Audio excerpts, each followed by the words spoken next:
Hello class, so magandang hapon sa inyong lahat. So welcome to our lecture. Okay, so prepare sandwiches tayo. So we are now episode 5, okay, of our topic. So welcome ko lang yung mga nandito. So round call lang ako ng mga attendance ninyo. Kay Edward na nandito, kay Ashley, kay Regine, Felix na nandito kahit na may trabaho. Kay Princess Diana Falls, kay Maika Norte, kay Angelo Torres, sa aking kasama sa grupo si Christian B. Yan. Si Mikey, hello. And it is the lane. And of course, ayan, so gusto mo yung Monte Cristo. Okay, so I think we will start with our topic natin na prepare sandwiches. So before we proceed with our topic natin prepare sandwiches, so mag-start muna tayo about mise en place. Again, what is mise en place?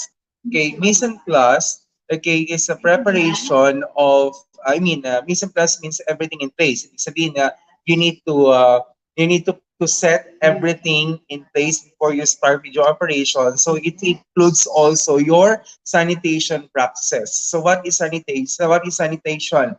Okay, sanitation is a process of cleaning or removing of invisible dirt like microorganisms or bacteria in order for your kitchen to be clean and prepared for your prepared siya sa free from contaminations. That's the point of sanitizing. Okay, so sanitizing is done using the heat, radiation, or chemicals. So heat and chemicals are commonly used as the method for sanitizing in a restaurant than radiation. Then the item be sanitized must first be washed properly before it can properly sanitize. Okay?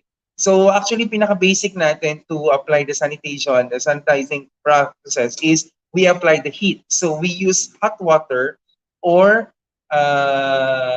warm water to sanitize certain kind of things. Yung pag sa atin, pag nag-sanitize tayo ng gamit natin, ilubog natin sa main na tubig or kaya we are, flowing of hot water. So that's how we sanitize the thing.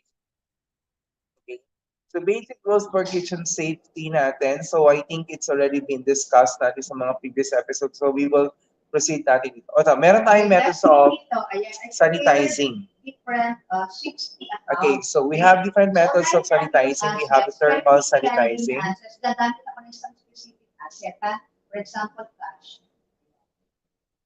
Okay. So we have here the thermal sanitizing. It involves the hot water or steam. Okay, so dalawang process siya. So hot water or steam. Then we have the temperature control, which is 171 degree Fahrenheit or 77 degrees Celsius. Then we have also 180 degree Fahrenheit or 82 degrees Celsius. Okay, then at least the single temperature machine must at least 165 degree Fahrenheit or 74 degree Celsius. So it's required. Okay, in order for the bacteria to be, para mawala siya. Okay, so we have also the chemicals. Okay, approved chemical sanitizers are chlorine, iodine, and quaternary ammonium. Okay, so these are different factors influence effective chemical sanitizers. Okay, hindi siya harmful with too much consumption. You'll just pass through lang. Okay, you will just pass through to kill the bacteria or microorganism. Then we have also the concentration. The presence of 2 little sanitizer will result the adequate reductions of harmful microorganisms. Too much can be toxic. Okay, kaya may mga chemicals tayo na may concentration na we need to dissolve, okay, with water. Okay, para maging para hindi siya ganun katapang o hindi siya ganun nakakalason. Okay, so temperature is also here. We have here the example natin na machine ware washing. So ito yung ginagamit to ng mga malalaking kitchen or malalaking company, food restaurants, na kung saan they are always using dinner plate or mga maraming gamit. So they can use this one, the mechanical dishwasher. Okay, yung plato isasalansan mo siya ng maayos, but it's totally clean up. Natanggal mo na yung soil dish, yung mga soil items na like yung mga kanin, mga pispes, natanggal mo na yan. So, isasalansan mo siya ng maayos, then magpapasok siya dun sa mismong machine. Ay, plus, pakicheck nga kung narinig niyo yung audio ko. Paki-press 1 kung narinig yung audio ko. Hindi ba masyadong magulo na meron akong sabay or what? Paki-check lang naman. Paki-check yung audio. Ayan. So, another natin is we have here the high temperature machine. Okay, so the mechanical dishwasher machine is required the temperature. Okay, but if the restaurant doesn't have that kind of mechanical temperature, you can use the technique, the three compartment sink. Okay, the three compartment sink sample we have here, the wash, rinse, and sanitize. So the first sink will be for the washing, which includes the soap, okay, the soap and the water, okay, natin. Okay, ano yan, room temperature water lang yan. So, 1.5 kasi naman. Ayan. So, the second one is the rinse. Okay, so rinse is pagbabanlaw. Okay, and the third natin is the sanitize. Ito yung medyo mainit na siya na tubig or meron tayong nilagay dito na chemical. Ayun. So may chemical tayo nilalagay dyan. So pipicturan ko nga yan para okay, so we have here the different workplace or safety procedure. Okay, so generally safety by doing things right. You and your coworkers will commit yourself to say on the job, everyone will be benefited. Okay, so merong mga do's and don'ts or practices tayo na kailangan natin na, hindi natin dapat ginagawa. Okay, for example, like do not fool around like horse playing, yung tatakbuhan, okay, sa loob ng kusina. Never work while under the influence of drugs or alcohol. Pay particular attention by moving objects. For example, like when you are lifting things or when you are reaching things. Okay, especially kapag medyo mataas yung cabinet, tapos mag-reach ka. So always think of those things natin. So baka mamaya, baka may malaglag. Yung malalaglag pala is malaglag is medyo vulnerable o kaya medyo matalas o matulis. So, delikado yun, baka mamaya may taong nasa baba nung in-reach mo. So, maging maging particular attention ka when moving objects or reaching objects. Walk or do not run in the work areas. Okay? So, stay completely alert on the job and avoid back strain by lifting properly. So, meron tayong lifting properly procedure natin dito, like this one. Lifting practices natin is, this one is episto. Okay, kung makikita niyo sa screen, hindi ko alam kung nakikita niyo na sa screen yan. Yung nakikita niyo sa screen, lifting practices natin, keep your back straight, do not easily vertical, have sure the grip of the object. Huwag niyo itong gagawin, yung nakatuwad siya ng, you just bending your whole body to reach the object. This is very, very wrong. Okay, in lifting practices. So, ang gawin ninyo is, hold your back, do not necessarily vertical. So, keep the object close to your body, bend your knees before lifting. Like, ito yung ginawa nitong nung isang picture. Okay, then, lift with your legs, do not your back. Kasi kapag once na laging likod ang ginagamit ninyo, kapag nag-lift kayo ng gamit, tapos mamaya magreklamo kayo ng, ang sakit ng likod ninyo.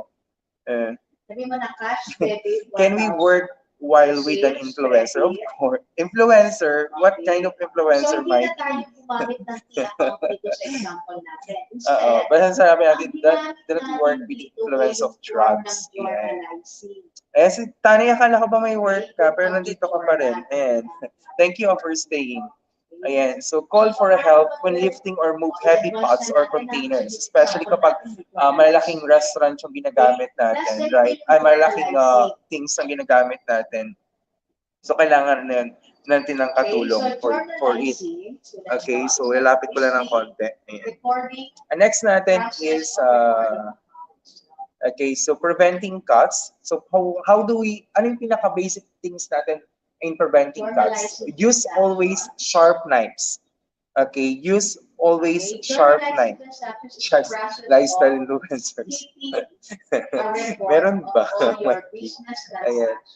Thank you, Direct Franz Gonzalez and the rest of the nandito for not skipping the ads. Thank you. Ayan. So, always use sharp knives para ma-prevent natin yung cuts. Kasi when your knife is sharp, okay, you do not need too much force to cut a certain kind of vegetables or things or food, okay, it will work easily, or it will work uh, by a movement of your grips. Okay, kapag matulis yung kutsilyo yung ginagamit natin. So, para ma-prevent natin yun. Kasi the basic requirements natin to prevent the cuts. And the second one, of course, when you are cutting vegetables, do not wait, do not hang your finger when you're cutting. Pag sinabing do not hang your finger, for example, this one is the food, okay, wag kayong mag-cut na nakaganyan. Okay, kasi possibly makat niyo yung flesh na dito. Ganito. Okay, so pag ganito na yung yung cloning nyo, ito, this will be the ano yan, yung parang sandalan ng knife, ng body, okay, para makata siya ng maayos. Okay, nakukuha ba? So, yan yung mga kailangan ninyong para ma-prevent yung cuts ninyo. And of course, do not lift knife. Okay, yung hawak ng kutsilyo, tapos meron kayong kausap sa harapan ninyo. Please. Okay, tapos when you are turn overing your knife to someone, okay, when you are turn overing your knife, minsan kasi pag nag-turn over tayo is nakatusok yung point niya doon sa tao. No. Ang pinaka-best way or safe way to transfer your knife to other one is just to leave it on the flat table. And then hayaan mo siyang kumuha ng knife na yon. Okay? Pero yung iba ginagawa naman, they are using the knife backward. Okay? So patalikod nilang hinawakan tapos inaabot ito sa kasama. Well, it's a good one. Okay? It's a good thing, but still the pinaka-safe pa rin is you just leave the knife on the table and hayaan mo siyang kumuha ng knife doon sa pinag-iwanan mo ng gamit. Ayan. So, curl your fingers while chopping. The lost recipe pa. Ito hindi naman po. Ayan. So, Kay Cruz, hello. Kay, yan. Diyan, ko rin nandito. Okay. So, next natin, how to prevent burns. Okay. How to prevent burns, pinakamadali, pinaka-basic rules natin. Do not touch hot pots or hot cookwares natin. And always think when you are using stainless or wooden. Okay?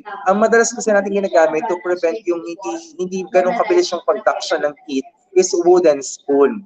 Okay, pero pang when we are using a metal pero plastic naman yung handle, well, it's good also. Pero pag yung pure metal or stainless steel na kitchen spoon ang gamit natin, so always aware kayo dapat doon sa mga gamit na yon. Ayan. So next natin is always use hot pot. I mean yung rag, okay, yung hawak nun. Okay, para may hawakan niyo yung gamit ninyo. Ganun siya. Always use cloth when you are carrying pots or pans. Like especially when it's hot. Okay? Ayan. So preventing, ayan ako, nakita niyo yung picture dito sa may gilid. Okay, nadulas siya tapos yung kamay niya papunta dun sa fryer. Please. May iwasan yan kapag once na hindi kayo nagmamadali at hindi madulas yung floor. Always clean your area. Okay, always mop your area with a dry mop para hindi nakakadulas yung gamit nyo yan. Delikado yan. Okay, clean up always the spill immediately. Do not wait for someone na palakad-lakad o may madulas o bago linisin yung inyong area. Okay, keep your aisles or stairs clean and obstructed. Walang nakaharang dun sa mismong dinadaanan ninyo.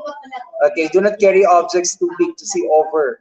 Okay, pag naghahawak ka ng objects, huwag mo naman yung tipong wala ka na nakikita sa dinadaanan mo. Okay, so walk, do not run. Okay, stand on the safe ladder or area. Okay, kapag once nag-lift kayo ng mga boxes. Okay. And another natin is preventing injuries from machines and equipments. How to prevent? Okay, always read the manual. Okay, kapag once na walang naibigay sa inyong instructions how to do it, how to use it. Okay, read the manuals. Or the second is ask for permission of your supervisor or mismong nag-deliver ng equipment na yun, how to manage or how to operate certain kind of machines. Okay, pero gano'n naman, may mga requirement. For example, like yung meat slicer natin sa kusina, hindi ka pwedeng gumamit ng meat slicer as long as wala kang training. It's part of the training ng sanitary practices or kitchen butcher system. Okay, na nag-undergo ka ng training to use the meat slicer. Yung meat slicer, hindi narinig nyo sa mga supermarket na maiingay na naglalagari ng mga frozen meats. So that's the meat slicer natin. Okay, so kailangan na may permit ka before you conduct it or before you handle it. PPE, always use the PPE. Ayan, especially kapag nag-upload kayo ng mga videos ninyo. So nakikita ko may mga nagpe-present sa inyo na naka-PPE like yun, naka-chef coat, yung iba, tapos meron naman naka-white polo shirt, apron, hairnet is one of the particular usage of PPE. And of course, your hair cap or yung inyong comb or yung hairnet. Okay, so magandang ano yan, magandang, pinaka kailangan natin yan, o basic talaga natin na kailangan, yung personal protective equipment. Okay, the clothing natin, okay, footwear, okay, so OHS natin or operational health safety regulation natin requires that approved footwear must be worn at all employees in the industrial occupation. Ito yung rubber na kung saan dumidikit siya pag once na medyo madulas na yung area. Ayan. Mandolins. Ayan, madulas. So be careful this. Kay Kimberly Rachel na nandito, thank you. Hand protection, okay? So use common gloves, food gloves na ginagamit natin dito. Ayan, so ayan, ito yung oven mitts. Ayan, gamit tayo niya kapag once na meron tayong mainit na hawakan, aprons, anti-slip shoes. Ayan, personal hygiene natin. The hair should be neat and clean. Okay, so kapag sa babae nakatay yan, tapos may hairnet pa yan, mas may cap pa yan. So boys is naka-hairnet and then cap. That's the practices natin. Okay, so may sagot yan. So next one is, ayan, basic tools lang natin about handling and about knives naman tayo. Or, ay naku, nakita nyo na yung sagot. Dinaanan natin yung sagot ng ano nyo, ng quizzes ninyo. Anyway, so we have here the knives, hand tools, and small equipments natin. Okay, so we have different knife materials. Okay, we have the carbon steel, traditional stainless steel, high carbon stainless steel. Okay, so itong mga knife na to, depende ano yan when you are carbon steel kasi, ito yung mga old type of knife. Okay, na kung saan, alam mo yung, yung makakapal na mga kutsilyo, that's the old carbon steel. Okay, the traditional steel natin na knife is yung mga alloy. Okay, not rust or conrod. Ito yung nangingitim lang siya, yung kulay itim. That's the traditional stainless steel. And then yung hard carbon stainless steel, ito yung nakikita nyo na ngayon na modern type na kasi talagang clear metal siya nakikita nyo. This is the high carbon steel na usually ginagamit natin. Okay, so we have different knives, parts of the knife. Okay, we have here the tip, yung pinaka-point niya. Okay, so that's the tip. Then the whole part of this is what you call the cutting edge. Okay, the cutting edge. Then this one, the flat type here, is what you call the heel. Okay, ginagamit tong heel natin kapag once nagkakat tayo na medyo matitigas na gamit natin. Then we have on the back of the knife, which is the spine. Okay, and in the midst of this one, we have here the bolster. Ito yung upungan ng knife ninyo going to the knife handle. Then yung metal form from the spine at nagtuloy yan dito sa mismong knife handle ninyo is what you call the tang or the metal blade inside the handle, so called tang. And the rest of this one is the screw. Yung tatlong dot na yan, that's what you call the rivet. Okay, then this one, yung pinaka sa dulo nito is what you call the butt. Okay, ito naman yung usually pinandidikdik natin ng mga item natin na like yung bawang, minsan ginagamit itong butt, di ba? Pag nagkaano tayo ng didikdik tayo. So yun lang naman. Pero ngayon kasi we are using the body to pit the bawang, to pit. I mean to press in the garlic. Ayan, we can use the body naman. So that's the different parts of knife. So it's not just a knife, it's also have the part. Okay, so at least ngayon, nagkakaroon kayo ng idea ano yung iba't ibang parts natin ng knife natin. And then we have also different types of knives natin. We have the French knife or the chef's knife, okay, which is the commonly used in the kitchen. Okay, ang tawag dyan is French knife or the chef's knife.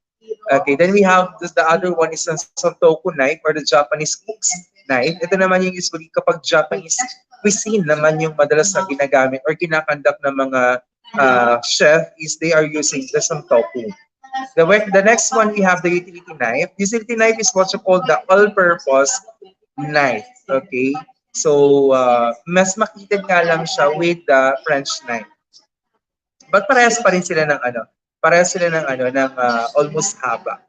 The second one is the paring knife. Okay, the paring knife is a small pointed blade with 2 to 4 inches long, used for trimming and paring vegetables and fruits.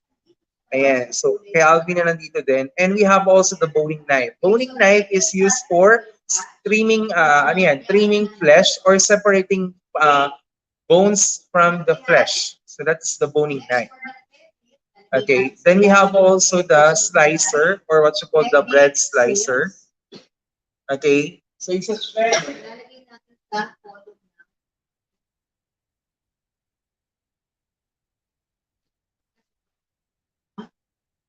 So it's a shredded knife. Okay, na kung saan ginagamit siya used for slicing of bread. Bakit mapapansin nyo bakit yung shredded slicer or bread knife is what you call this, ganito siya. Kasi pag once na in-slice mo kasi yung bread kasi, kapag ginamit niyo yung solid knife, di ba nag-shrink siya? Pero when you are using threaded knife or the bread knife, okay, so ikakat niya siya ng ganyan, tapos yung air spaces niya papasok in between the bread, that's why it will cut it into separate. Okay, so that is what you call the threaded or the bread knife. Okay, then we have also the butcher's knife. Ito yung butcher's knife. Ayan, so dalawa yan. Ito naman used for a cutting or chopping big chops. Okay, or big items or mga matigas na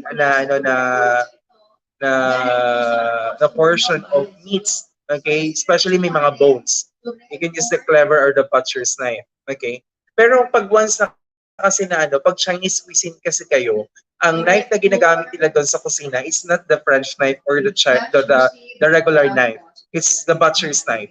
Okay, kasi Chinese style kitchen sila. Pero pag French cuisine style kitchen sila, ang ginagamit nilang knife dito is the French knife or yung knife na ginagamit natin sa bahay.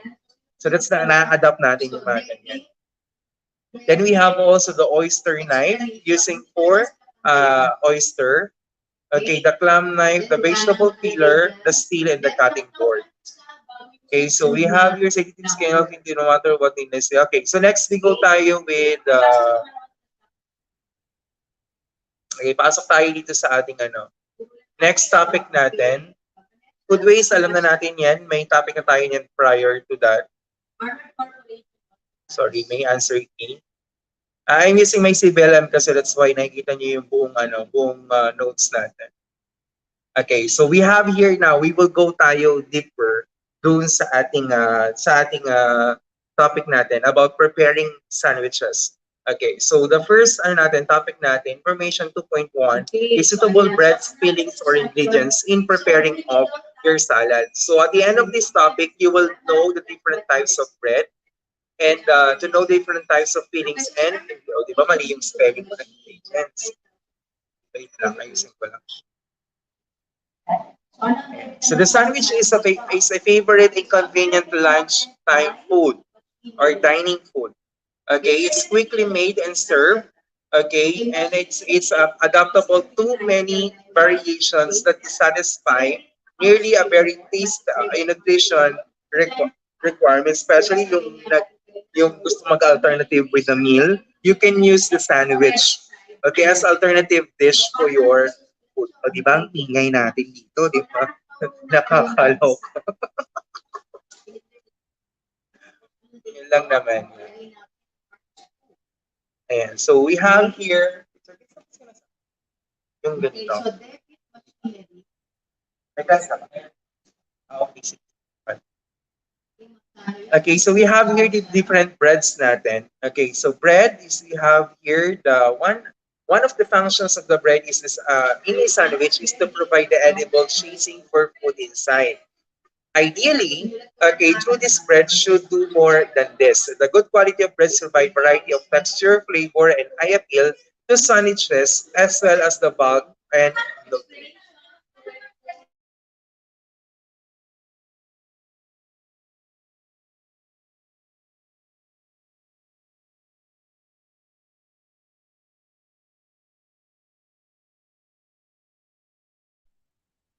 Ayan, so breads natin. So as you can see here in the picture, you will see different types of bread that we are using in the sandwich. So now let's define those kind of bread. We have here the Pullman or the sandwich loaf bread or the white, the commonly used bread that ginagamit natin, which is for the loaf bread.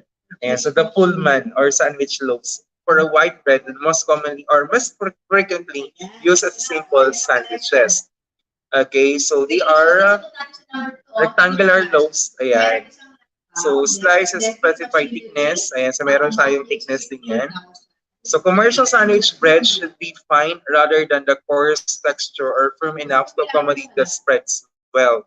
Okay, supermarket fried bread is unsuitable because it's too soft and spread the whole most of the fillings it becomes tasty in the mouth. When you are doing in the commercial sandwiches natin, iba. Ang ginagamit nilang loaf bread for it. For example, when you are buying sandwiches in the 7-Eleven or convenience store, ibang loaf bread yung gamit nila doon or ibang Pullman bread. Okay, kasi yun kasi it will last for as long as it holds the spread and the items in between or fillings doon sa mismong tinapay. Okay, so we have different another bread na ginagamit natin. We have the rolls. Ito yung ginagamit natin for hotdog sandwich, the rolls. Ayan, so the French or Italian bread, rolls. Okay, ito yung French bread. Okay, the whole wheat, ito yung nakikita nating kulay dark brown color na sa na loaf. Etong cracked wheat natin, ito yung example natin dito is yung here. This one. You can use this one. The crack wheat. The rye and the pumpernickel. Okay, pumpernickel type of bread. Yeah, we can use that. Okay, the pita bread, ito yung ginagamit natin for shawarma. The raisins bread. Okay, raisins bread, ito yung bread na may raisins. Okay, then cinnamon bread, fruit and nuts bread, and focaccia. Focaccia, ito yung ordinary shortbread natin na kung saan nagalagay tayo ng mga herbs and spice plus the butter. Okay? Sa lahat na nandito sa 14 amazing people, thank you ha. Then we will go tayo with the spreads. Okay, the purpose of the spreads is to protect the bread from soaking up moisture from fillings. Okay, add flavor and add moisture to the mouth or mouthfeel. So yun yung purpose ng spread sa atin. Another natin is butter. Butter should be soft enough to spread easily without tearing the bread. Okay, it may be softened by whipping or mixer or by simply letting it stand in the room temperature for half an hour. Okay, another natin is mayonnaise. Mayonnaise is used also, often preferred to butter as a spread because it contributes the more flavor. Daw, mayonnaise. Then we have also the fillings. Fillings is the art of the sandwich. As we had already said, nearly any kind of food may be served into the sandwich. Okay, so the fillings is like jam or the other uh,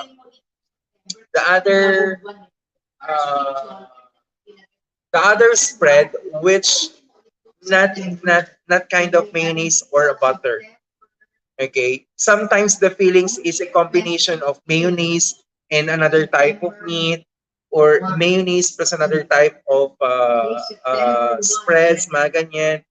Then we can use also the jams. Okay, so this example ng mga fillings natin. And part din ng fillings natin is the body.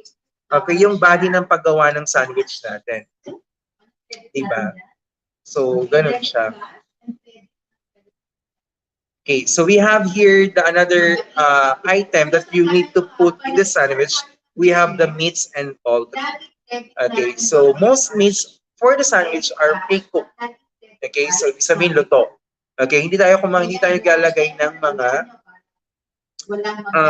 sometimes may naglalagay ba tayo ng ano? Yeah, we are putting ingredients that are not cooked. For example, we are smoked salmon is pre-cooked pa rin yan eh.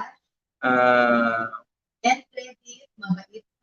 Actually, lahat eh. Most of the item or meats that or poultry that you are, I mean, meats that you that you will put in a sandwich are all cooked. Okay? Di ba? O importante yung talagang feelings. Pag nawala yung feelings na yan, hindi kayo magiging masaya. Hindi kayo masasatisfied doon sa ano sa sandwich na kinakain pag walang feelings. Char. Ayan. So, another natin ng ano ng feelings na pwede natin gamitin dito is yung mga sliced meats. Okay? And ayan, loose flavor or okay, ahead and sorry, so wrap. Pwede din natin gumamit ng feelings sa mga leftovers. Yan, for example, like yung chicken breast, di ba? Like you can use those leftovers. Okay. Another natin is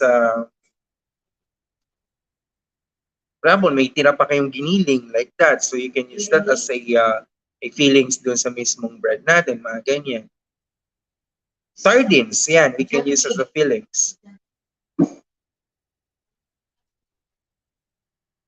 Okay, we have here the beef slice. So we have here different kinds of beef slice.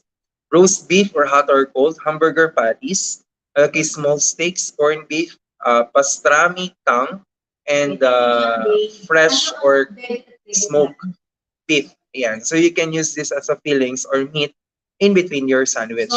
So pork products naman, roast pork, barbecue pork, ham, and all kinds of bacon. Canadian bacon is also part of your sandwich. Poultry, we have the turkey breast and chicken breast.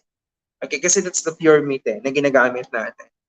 Sausage natin, we have the salami, frankfurters. Ito yung, pag mga franks, ito yung kulay brown na ano na sausage or na hot dogs. Okay, bologna. Okay, so ito naman yung nakikita niyo sa palengke na medyo matataba na sausage, yung nakasabit dun sa hook. And liver Ross, ito yung ano liver spread, yung ginagamit natin, yung Reno, yung brand, 'di ba? Ayan, sa liverwurst. Okay, Lantian meats, ito yung mga mga loaf meat, ganyan. Then we have the grilled sausages. Ayan, so we can use that as a fillings. Another natin is the cheese. Okay, cheese is like meats, cheese varies outright rapidly.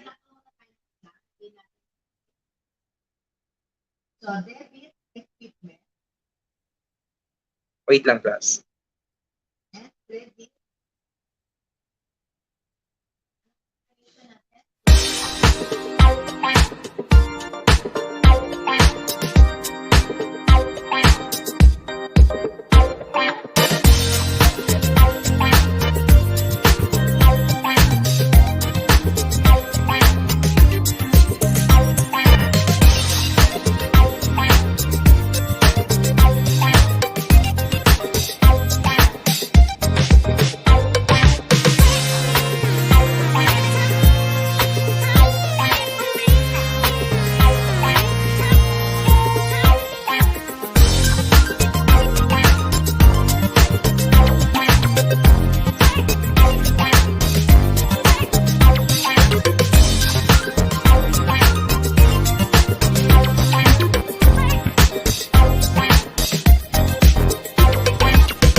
Okay, so we go back tayo again with the cheese. Okay, so like meats and cheese, they release out rapidly when unwrapped and sliced. So meron tayong mga ibang cheese na ginagamit natin like yung quick melt, mga ganyan, or yung square na ginagamit natin for sandwich. And also, pwede tayong gumamit nung yung shredded na, yung maliliit na mga na grate na mga cheese. We can use that for our sandwich. Then we have different types of sandwich or commonly used sandwich in our cheese in our sandwich. We have the cheddar cheese, processed cheese. Ito yung mga 4 cheese. Yan. Yan. So we have the cream cheese, mascarpone, Swiss type. Itong Swiss type, ito yung mga soft ripened cheese. Yung nakikita yung kulay, yung pag tumitingin sa supermarket yung bilog, tapos pag binuksan niyo parang it's like a pie, slices of pizza, mga ganon. So that's the Swiss type cheese or mga soft ripened cheese. provolone, and we have here the cheese spreads. Ito yung mga liquefied, like yung cheese whiz. Yan, example yan ng mga cheese spreads natin. Fish and shellfish can be used also in fillings of the sandwich. We have the tuna, shrimp, fried fish, like anchovy, mga ganyan. Tuyo, yes, we can use that. Okay, we can use that in our sandwich. Sardines, okay, grilled or pan-grilled, pan-fried fish fillet, like yung sea bass, mga ganyan. Tilapia, pwede natin yung mga less na tinik na mga kind of fish. We can use that in our spread natin ay fillings natin sa sandwich natin. Okay, so next we go tayo with appropriate food combinations for sandwich. Elements in a sandwich. Sandwich can be open or closed. Okay, so we have two types of sandwich. Open sandwich and closed sandwich. Okay, pag sinabi natin closed sandwich, that is contemporary sandwich. It has a 2-layer of bread, okay, or 3-layer of bread, or 4-layer, 4-decker, or 5th-decker, or kung gaano mang karami siya. Basta as long as when you say contemporary sandwich, those are sandwich that has closed. Yan, ganyan. Pag open sandwich naman natin, ito naman yung walang taklob. Like pizza. Pizza is example natin ng open face sandwich. Diba? So, yeah. So, ito yung kailangan natin in preparing our sandwich. Number one is the bread. Okay? After the bread natin is we have the spreads. Okay, yun yung process natin na you prepare the bread. Okay, then you put the spread.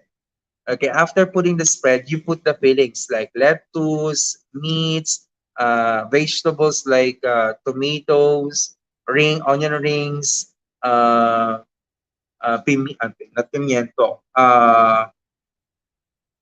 the pickles, yeah, you can do it.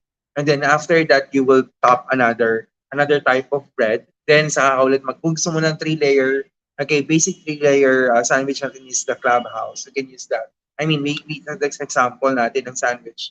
And then another natin is the bread, tapos spread, tapos fillings again. Okay. Actually, ang sa paggawa natin ng sandwich natin, ang importante dito is the color combination is nakikita siya at balance dapat. Okay, latter dyan. Okay. So, naka-deck siya. Ayan. So, another natin is garnish. Garnish is sometimes we are using the garnish in an open face. Pero kapag closed or contemporary sandwich tayo, hindi tayo masyadong gumagamit ng garnish. Kasi nga dapat ang pinaka-end niya is another bread. Pero usually, yung pinaka-top bread natin, doon tayo naglalagay ng design like sesame seed, or kaya ng cereal, yung ibang bread na nakikita natin ng mga sample natin. So we can use, we can have that kind of bread. So depende na nga lang talaga sa type of bread kung paano na-specify kung gaano kamahal yung sandwich na gagawin ninyo. Pero siyempre sa paggawa natin sa actual, sa LMS natin is typical lang naman yung gagawin ninyong output dito mamaya-maya. Okay, 10 most popular sandwich and fillings for everyday occasions. We have the cheese sandwich, ham and cheese sandwich, ham salad sandwich, sausage sandwich, cheese and onion sandwich, egg mayonnaise sandwich, tuna mayo, chicken salad sandwich, chicken mayo, and cheese and pickle sandwich. 5 most popular sandwich fillings when out of meal. Okay, so we have here the Plugman's sandwich, the Clubhouse sandwich, the BLT, the fish finger, and the sausage sandwich. Top 5 most popular sandwich fillings with special occasion.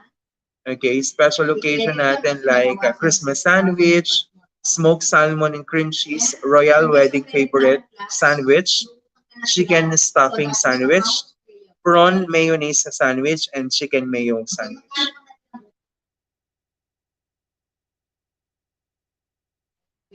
Ayan. So another natin preparations of multiple types of sandwich and other time constraints. So no different types of sandwiches. Number 1 types of sandwich that we have the cold sandwich. Cold sandwich is simple cold sandwich. Those are made into two slices of bread or two halves or three halves of loaf. Okay, or spread in the fillings that are simple and made by just two slices of bread or three slices of bread. And not because they are necessarily simple consumption. I mean, ang pinaka-importante dito sa cold sandwich is they are prepared cold. Okay, before it's served. Okay, before natin siya masa-serve. Okay, so that's the cold sandwiches natin. I think nakikita natin kapag bumibili tayo. Gerald, mo may sarap. May sarap. Ayan, so yun nakikita, yun nabibili natin sa convenience store. Yun usually na prepare ng cold sandwich. Naka-serve siya in the cold temperature. Another natin is the multi-decker sandwich. Multi-decker is, kagaya ng sample natin dito is 2, 3, 4, okay, 5 type of breads, magkakapatong like that. So, that's the multi-decker sandwich. And yung mga fillings na ginagamit natin doon, it's not the same with the first layer. Okay, iba yon. For example, in the first layer, you are using the meat is the chicken, no, the bacon, the ham. The second is the egg. The third is the additional bacon, like that. So, ganun ang paggawa ng multi-decker. Hindi siya yung, kung ano yung item na nasa unang deck, yun na din yung pangalawa. Hindi. Kailangan may varieties siya. Kaya mo siya tawagin multi-decker. Open face sandwich that are made with a single slice of bread like large canapé. Again, what's canapé? Canapé is a bite-sized decorative open face sandwich. So, maliliit lang yon. Okay, but why? Which what they are. Okay, as you can see here, so hindi mo na kailangan siyang patungan kasi nga open face sandwich siya. Dito kailangan natin ng garnish. At dito kailangan quite meticulous kayo doon sa paglalagay ng inyong mga fillings kasi it's totally obvious. Makikita siya doon sa mismong output. Ayan. So, another natin mga tea sandwich. Tea sandwich are light type sandwich. They are small, fancy sandwich, generally.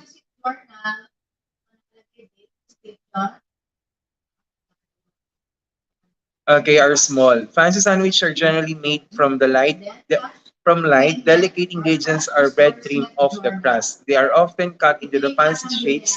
Fillings and spread can be the same as those as a canapé. Maliliit lang tong tea sandwiches. Ito, nakikita nyo like hindi siya masyadong savory ha. Yun yung pagkakaiba ng tea sandwiches sa mga savory sandwiches. Hindi rin dapat siya masaucy. Kasi kapag masyado siya masaucy kasi it will not hindi siya magko-complement dun sa tea sandwiches natin. So small fancy sandwiches. Are you familiar with yung ibang usually may ginagawa tayo na na bread, 'di ba, na pinipisa natin yung loaf bread. Tapos we put cheese, then we put ham, and we roll it. Diba? We roll it. Tapos yun na. Tapos susukin mo na ng toothpick, then i-slice mo siya. Tapos maliliit na siya na bilog. So, makikita mo yung layer ng ham at saka ng loaf. Ganun na siya. So, example yan ng tea sandwiches natin. Okay. So, another wrap sandwiches. Ito naman yung we are using pita. Okay. Pita or flattened bread. Which fillings are wrapped like a Mexican burrito. Yeah, burrito is example natin ng wrap sandwiches. Okay. Tortilla, okay, or similar flatbread like pita. Okay. Same hot sandwiches natin. Pag sinabi ng hot sandwiches, is a kind of sandwich that serve hot, okay, in the customer. Like for example, like pizza, okay, hot tuna sandwich, pan-grilled sandwich, yan. Kapag gagawa kayo ng pan-grilled sandwich, ano lang yan, napakadali lang nun. Diba, you had your, you put butter on the pan, then you put the bread, and then you just press in. Okay, ipapress nyo lang yung bread doon sa mismong pan, so magpa-flatten yun. Tapos you will put cheese. Okay, after putting cheese, you put another loaf bread. Tapos baliktarin nyo lang, turn upside down. Tapos, lagay ko ulit ng konting butter, tapos press in mo lang. Then automatically, you will prepare a pan-grilled sandwich. Again, as example yan ng hot sandwiches. Kasama, kailangan ma-serve mo siya ng mainit. Burger! Burger is a kind of hot sandwiches yan. Okay, pizza, as a hot open face sandwich. Okay, grilled sandwich na sinabi. Deep fried, ito yung deep fried. Deep fried, naka-encounter na kayo na sa Zarks, yung wrap bacon burger ata yan. Bacon wrap burger na deep fried yung kanyang process. Or deep fried burger. Mga ganyan. So, meron din nag-offer ng mga ganyan pagkain. Another natin, yung, di ba, meron tayong ginagamit na French, ano ito? Ito, example nito. Ito, nakikita niyo dito. The quesadillas, yan. So, example din yan. Yung mga pina-fried nating mga breads. Okay? Yung kinocoat natin siya ng egg. Yan. So, pwede rin siya dito. Yung ano, di ba meron tayong ginamit, parang technique with the cordon bleu, kaya lang instead of we are using the chicken meat or chicken breast, we are using the loaf bread. Okay, na maging part dun sa ano, sa sandwiches, deep fry natin siya. So, after normalizing that, nagamit na tayo ng general. Okay, doon tayo sa making sandwiches.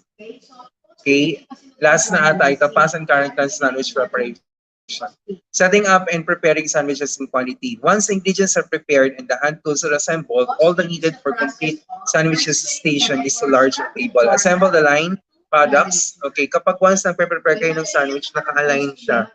For example, you will start with ayusin mo siya ng maayos. The loaf bread. For example, the first one is the spread. The second canister is for the lettuce. Okay, after the canister is the meat.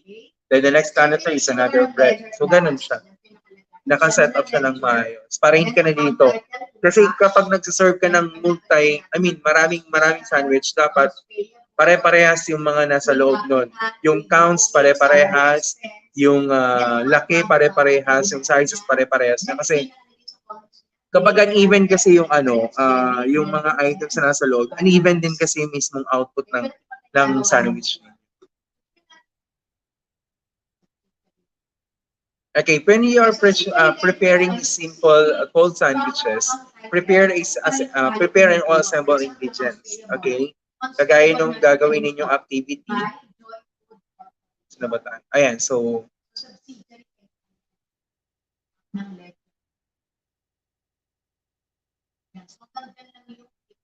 assemble necessary equipments kung ano yung mga kakailanganin yung equipments in preparing the sandwich. Another natin is yung arrange the bread slices in a row on a tabletop, spread cheese slices with butter, place fillings evenly neatly, top filled slices, and stack 2 or 3 sandwiches, cut into the sharp knife. Pag gusto nyong i-cut yung gitna pag gusto nyong i-cut yung gitna, you need to use a sharp knife. Kasi kapag hindi sharp knife yan, mag-shrink yan. Okay, mag-shrink yan tapos mag-deform yung arrangement nyo ng bread ninyo or ng sandwich ninyo. Okay, ito meron tayong technique how to spread the spread, ng mga spreads natin. So we can use the right, from the right tapos going up. Tapos yung iba naman is ganun. So ganun yung paikot siya. Simple lang yung pag ginagawa natin dito. Sample, sarap nito ng ating sandwich natin. Okay, California burger. Ayan, so meron tayong standard recipe dito.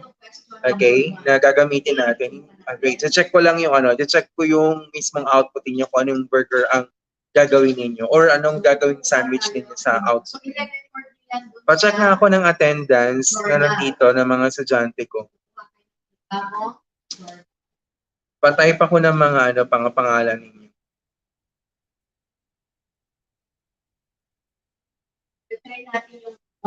Summary sandwich. Nakakagutom. Sarap ang merienda ng sandwich, di ba?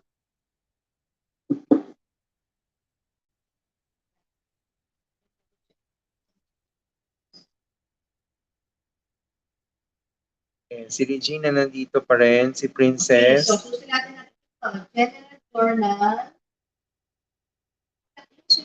Medyo laki. By the way, Si Ashley nandito pa rin. kulay violet, kulay pink, ha?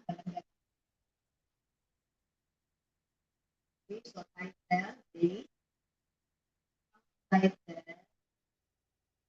Ito, Clubhouse. Ayan. explanation. Parang feeling ko Clubhouse yung Clubhouse yung gagawin niya sa output. Okay, pwede, or dump ilagay natin. Yung gagamitin yung bread doon, lang, loaf bread lang. Okay, pakibasa nga yung- Pero ang pipiliin yung loaf bread yung gardenia para malaki. Kasi pag yung Pinoy tasty, maliit kasi masyado yun eh. Or kaya yung nabibili niyo lang na maliliit na mga loaf bread. Usually, paparequire ko sa inyo doon is gardenia. Or kaya roti, pwede naman yung sari roti. Kaso medyo mahal na yun, medyo expensive yun. Grilled cheese, alam ko parang isa rin to sa paggagawa ko rin sa inyo. Doon sa output. Check ko na lang. And so, meron tayo dito task sheet 2.4. Oo, tama nga ako. Clubhouse sandwich nga yung gagawin ninyo. Kasi yun yung nilagay ko dito. So, check ko lang ha. Saka yung grilled cheese sandwich. Ipalitan ko lang yung tingnan ko lang yung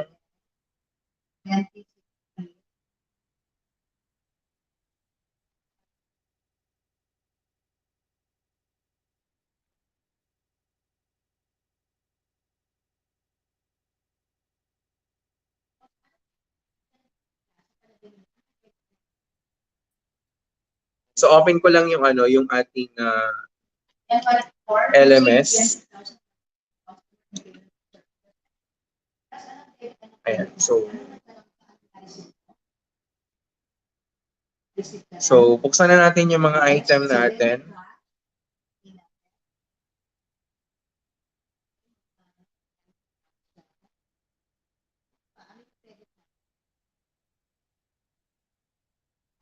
No.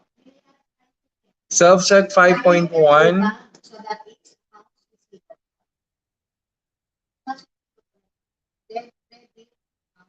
So open na natin siya. April 1 ang deadline natin.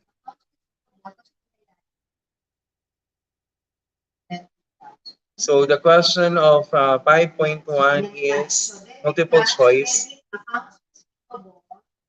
Tapos merong essay sa bandang dulo. So deadline natin April 1. Rather natin self-check 5.2. Questions natin is multiple choice. Hindi. Matching. Yeah, ano to? Enumeration ata ito. Enumeration.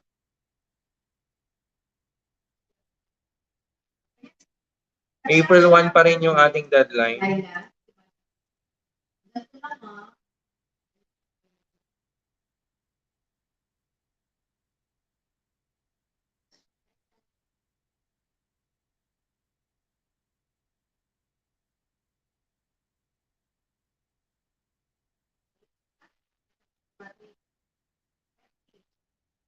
Another natin, self-check 5.3.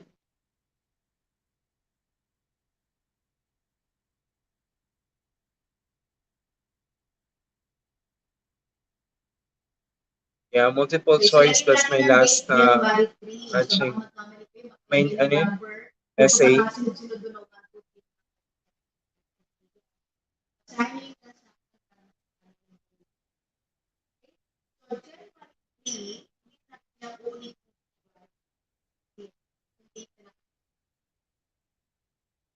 One, two, three, four, five, six, seven. 1, 2, 5, 6, 7, 8. 8 yung students ko na yun.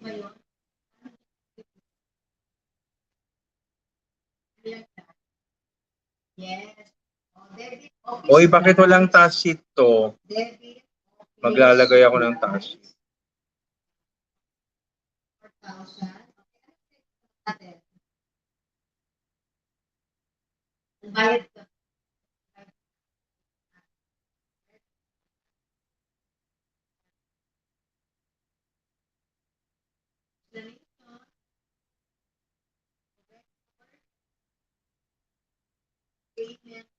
Ay, Tanay, thank you. Jasmine de Guzman nandito rin.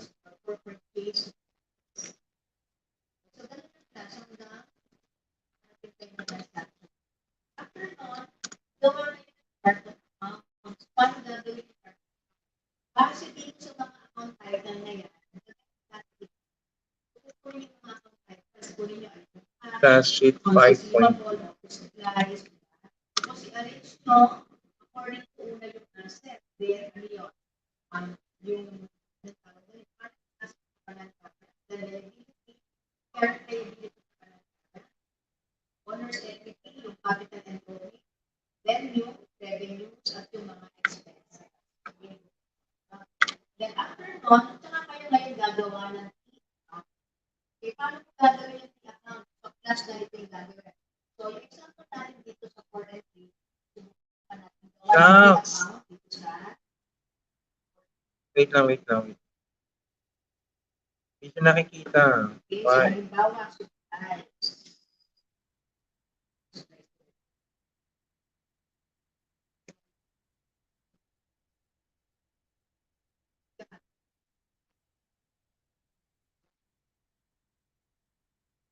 Wait lang, copy ko lang. Kailangan mo, ano yung pagkakasunod-sunod ng part of account? Ganun din ang pagkakasunod-sunod ng T-account. So, halimbawa, una yung cash. Una naman talaga talaga. So, gagawa ko na yung Gawin ko lang yung ano, yung task sheet, ha? cash. So, we have the debit and the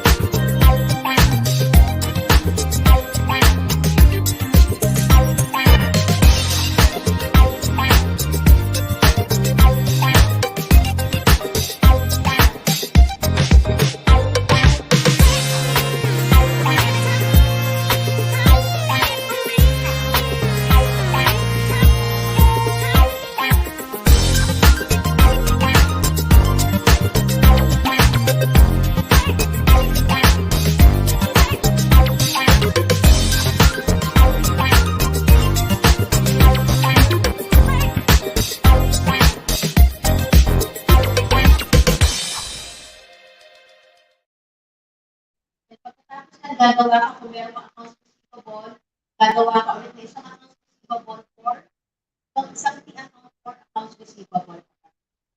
Account, what's that? Receivable.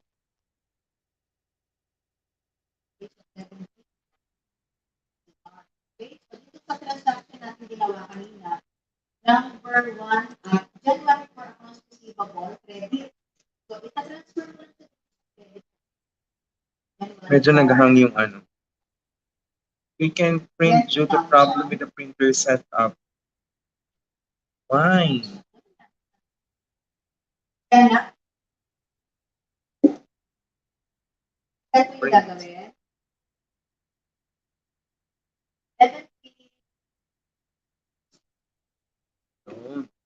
Okay, o sige, punta na tayo dito sa week 7.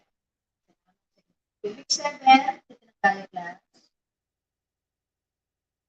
Okay, so karagtong lang naman, hindi na tayo mag-review. Okay, so this is supposed to be, ito yung cycle.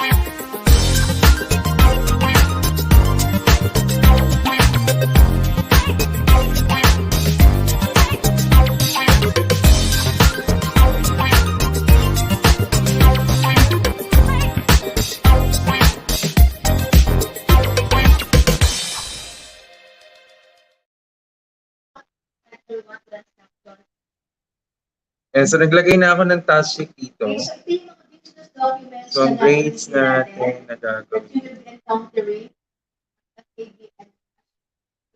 So that you can see.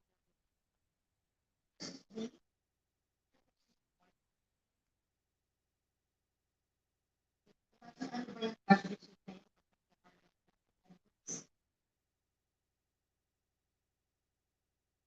Okay, so ang clear na gagawin natin dito sa ano, sa task sheet 5.2. Okay, gagawa kayo ng sandwich. Okay, tapos ang gagawin yung sandwich dito is clubhouse or pan grilled. So mamimili kayo dito kung anong sandwich ang gagawin ninyo. Okay, basta binigay ko na siya dito. Okay, so yung influence is, so OR, o yung resibo,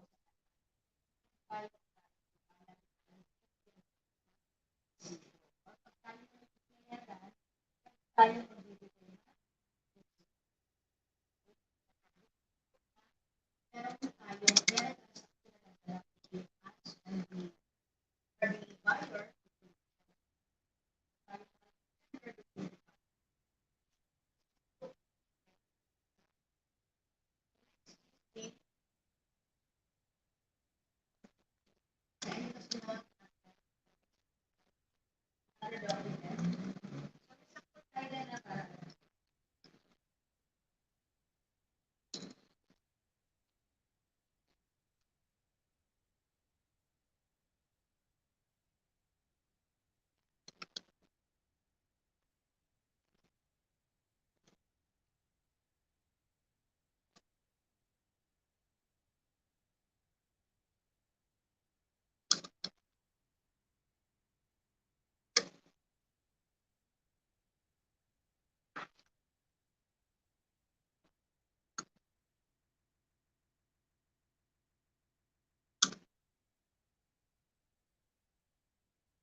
Okay, so yung output na gagawin dito is picture na lang siya na lalabas doon.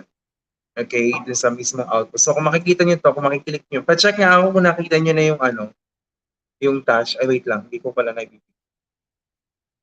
Okay, tip pa rin siya. Kasi ano naman charge sales fee? Sabi natin, tayo Pa-check nga ako, class, kung nakita nyo na yung nilagay ko. Na task sheet 5.2. Preparation of sandwiches. invoice naman.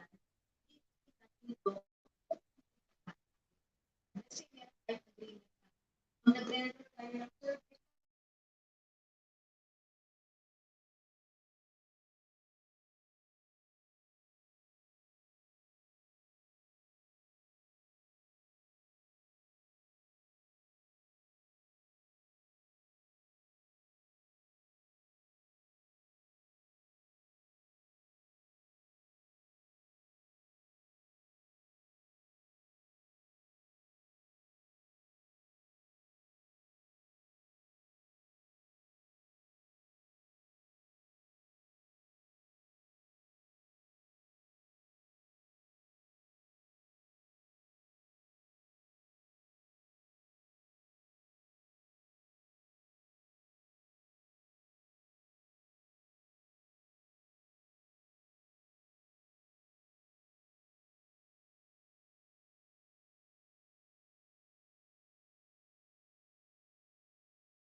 then nagbayad ka. May sasalita pala ako, nakamute pala ako.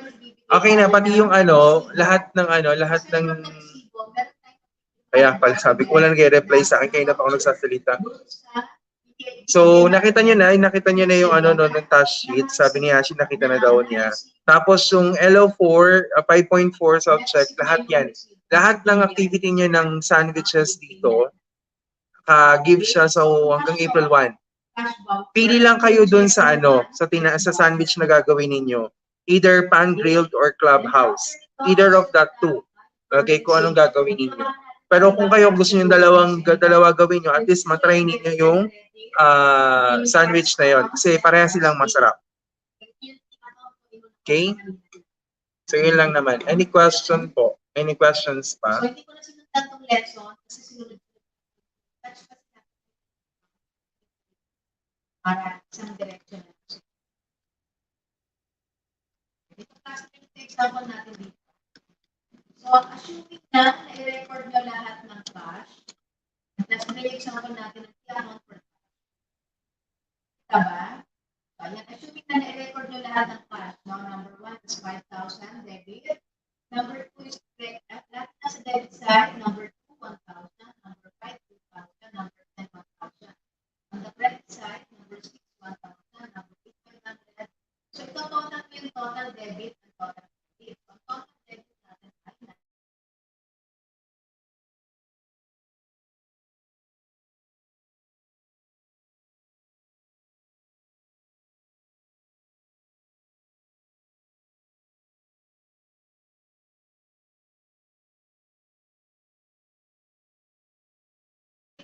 Yung next topic natin mahaba-haba. Kita nyo to? Nakita niyo yung task natin? Hindi ko pa lahat to binibigay. Ito yung prepare meet natin. Mahaba-haba yung gagawin ninyo at medyo madami-dami yung gagawin nyo sa next week natin. So April 1, alam ko holiday ang April 1 pero I will do the lecture pa rin since recorded naman to para lang para tuloy-tuloy lang tayo kasi marami talagang gagawin. So tutuloy natin to, so recorded pa rin naman yung ang views natin. So for sure naman, available naman kayo doon lahat. So in-expect ko, mas marami kayong kasama ko dito ngayon. Kesa compare dati. So you guys, so kung wala ng tanong, okay, so papalo na tayo. So always remember, you are loved, accepted, and valid. Bye-bye class. Bye-bye, bye-bye. Okay, so thank you so much na nandito ha. Noted yung mga nandito like si Princess, si Edward, si Ashley, si Angelo, si Rom, nakita ko rin, si Tanay kahit may trabaho, si Micah Norte na nandito din. Ayan, kay Princess, kay Regine, kay Aldwin na nandito. Ayan, so thank you. Ayan, si Monica nakita ko rin kanina. Bye-bye, papaalam na ako. Bye.